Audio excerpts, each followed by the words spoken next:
Okay, let's talk about homelessness now in New York. It reached its highest level in 20 years.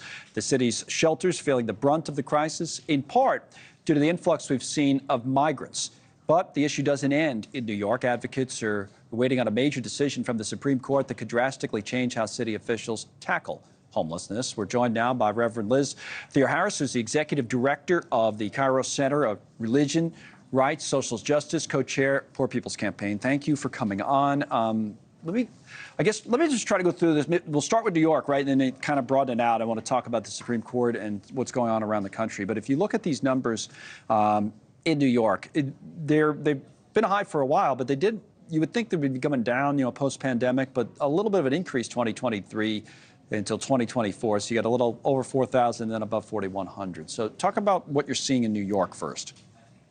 Well, I think, first of all, the problem of the lack of housing is a crisis in New York City and across the country. Yeah. And it really has been growing. I mean, part of what we saw in the pandemic was in those first years, first months initially, and then first years, we saw a moratorium on evictions. We saw new monies coming in to help with housing. And all of that has dried up. All of those programs have shut down.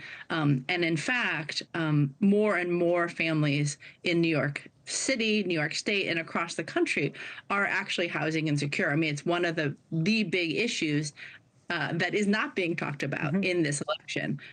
Actually, how young people and middle-aged people are really struggling. Now, the migrant crisis is being talked about. Is it something that's having an effect on this, or is that overblown?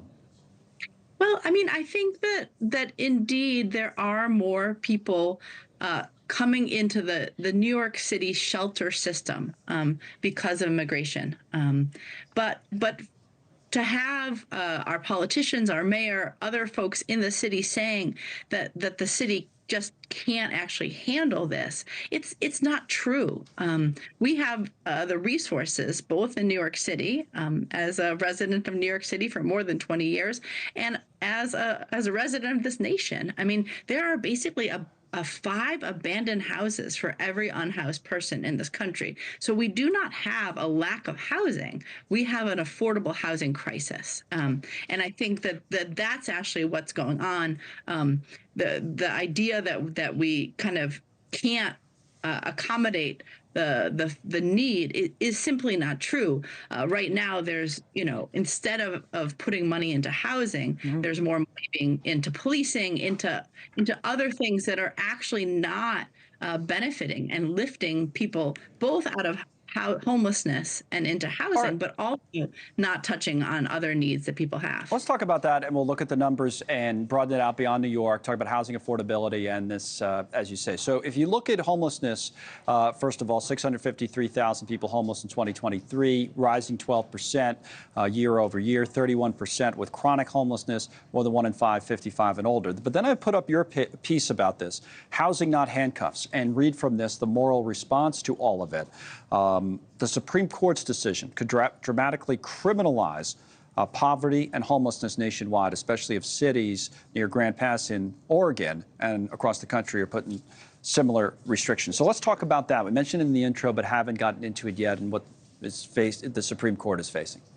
Yeah, so right now, earlier this month, or actually starting in April, but they take it up here in June.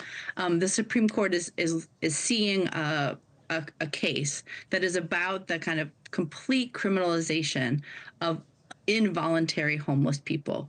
The city of Grants Pass was just a small city, a small town in Oregon that does not provide housing or homeless shelters for its residents, is trying to basically petition the Supreme Court to be able to push and criminalize, give tickets for hundreds and hundreds of dollars each to residents that simply have nowhere to go and are not. Well, they end up going to another town, right? If they're not, and then it becomes a bigger problem in other places. And I think that this is really, right now it's kind of a shoving it under the rug, and a deep criminalization right at a moment when when actually tens of millions of people are on the verge of a housing crisis. I mean, because we haven't seen a federal minimum wage raise, there's not a town or a county anywhere in this country, if you're working full time on a minimum wage, that you can afford even a 2-bedroom apartment, right? Thanks so much for watching. Just go to joinnn.com to find NewsNation on your television provider. And don't forget to click the red subscribe button below to get more